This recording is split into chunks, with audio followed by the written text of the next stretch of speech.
Boa tarde, pessoal. Sejam todos muito bem-vindos para mais uma rodada de Terças com Lei, como agir na hora H.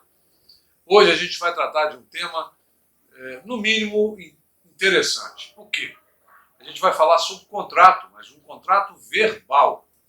A gente sabe, de antemão, que todos os acordos de vontade celebrados pela administração pública com o particular, eles são todos precedidos de um instrumento formal, instrumento esse que congrega todas as informações e todas as vontades das partes.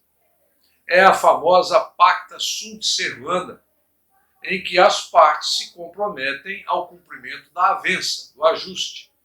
No nosso caso, essa avença, esse ajuste, deriva de um procedimento licitatório esse que observou regras contidas no edital.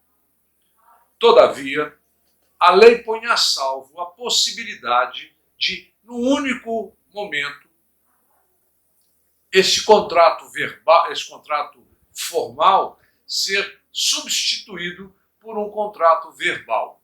Vamos lá, então, ver em que hipóteses essa realidade se insere. O artigo 95 da Lei 14.133, na cabeça do artigo, ele coloca de uma maneira incontroversa que o instrumento de contrato é obrigatório. Ou seja, a regra é que todo acordo de vontade celebrado pelas partes seja formalizado através ou mediante a celebração de um contrato, de um instrumento contratual. Todavia, o artigo 95, cabeça, tem uma redação que possibilita que este contrato verbal exista quando consigna, salvo nas seguintes hipóteses. E aí ele menciona a carta-contrato, a nota de empenho de despesa, a autorização de compra e a ordem de execução de serviço. Ainda no artigo 95, agora no parágrafo 2º, o comando legal diz que é nulo de nenhum efeito o contrato verbal.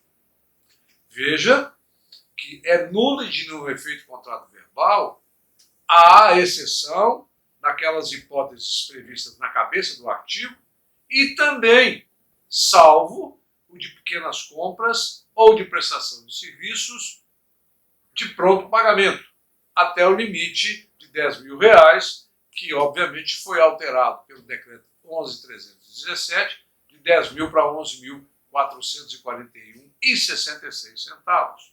Vejam, portanto, vocês que o contrato verbal ele é possível sim de ser celebrado nessas despesas miúdas de pronto pagamento, exatamente no sentido de proceder-se uma economia processual. Muitas vezes, a celebração de um contrato em casos tais demandaria muito mais tempo e energia do que propriamente a sua confecção.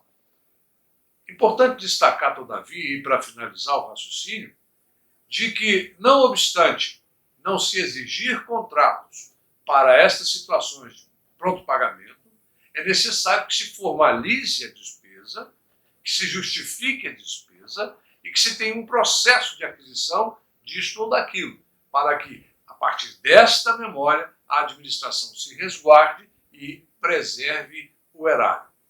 Eram estas as considerações que eu tinha a trazer para vocês na data de hoje sobre o contrato verbal, exatamente no sentido de existir esta possibilidade para os casos em que menciona a lei. Nós vamos despedir de vocês hoje, desejando a todos uma ótima semana, uma ótima semana de trabalho, e todos tenham muita saúde e fiquem com Deus. Na próxima Terças com Lei, a gente vai tratar de um tema muito legal também, que é a notória especialização. Um forte abraço.